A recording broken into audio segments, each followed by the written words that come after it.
Hello guys, today I'm going to show you how to convert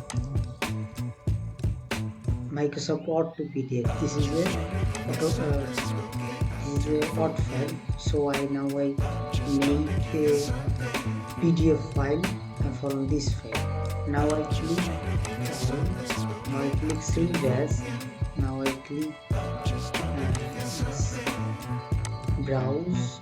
Now I click I save position desktop invoice. This save as type. I save. There are many another format. I save like PDF. Now save. That's already saved now. That's already now. This is PDF file. So guys, this is PDF file.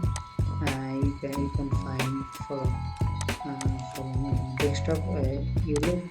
This is invoice. So now you can email and you can use format, no problem. Thanks for watching. Bye bye.